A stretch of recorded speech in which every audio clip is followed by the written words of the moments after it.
Watch this video. I talked to a student to find out what their level of English is and how I can best help them to improve. I hope you enjoy this. You speak English quite well.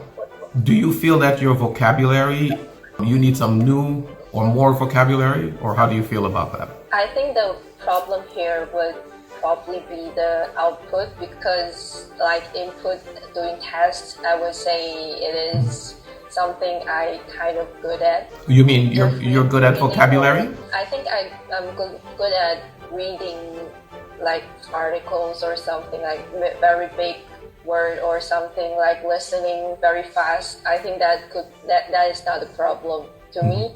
But when I'm using words or like expressing my thoughts, this is where the obstacles appear.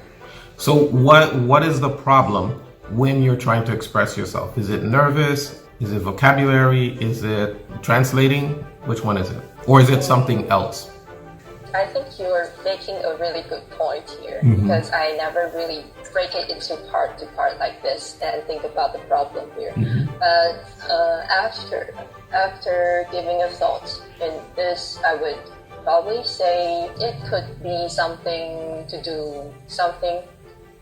about a part of it is translating my mind into words in a second language, and a part of it, I think the big problem here, after giving a second thought, I'm not familiar with outputting the language. Okay. So you're missing some practice in it, right? Yes. Okay.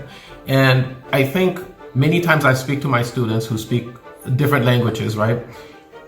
Usually the languages are married in their heads because they're using one to compensate for the other, right?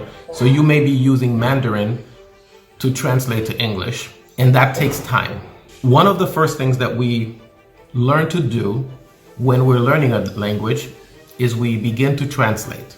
We translate from our language to the new language, so Mandarin to English, English to Mandarin, and we do this to make sure that what we're saying and what we're hearing is accurate. But what happens is, when someone gets to the level that you are right now, where you speak English, you can think in English, you can do things in English, nobody tells us that translating is something that you need to stop, because now you're using two languages to function in one, and that causes time. So imagine, you tell me if I'm correct. So you're doing something in English, you send it to Mandarin. Mandarin is saying, yes, this is what you're hearing. But in Mandarin, now you have to turn it around to say what you want to say in English. So in your mind, you're doing this, while the person you're speaking to is only doing everything in English. So it's taking you much more mental acrobatics to get to say what you want to say, because you're going from one language to another, and you're also listening to someone speaking at the same time. Does that make sense? So now the thing is, what do we do about that? One of the things that I do with my students, do you translate whether when you're reading, when you're speaking, or when you're listening? Which ones do you translate most? I would say probably reading, but the reading,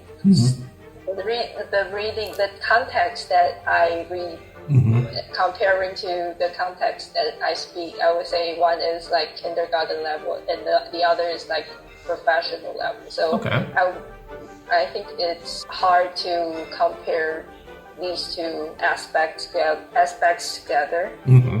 All right.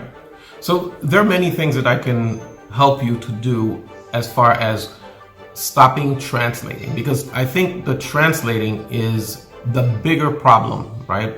And then after that, it might be vocabulary, because once you have enough words, now you're able to express yourself a lot better, and you feel more confident when you're armed with more words. And after some practice speaking to people, maybe making mistakes, right? Because whenever we're doing something new to us, we make some mistakes, and we have to be okay with that. That is a big part of learning.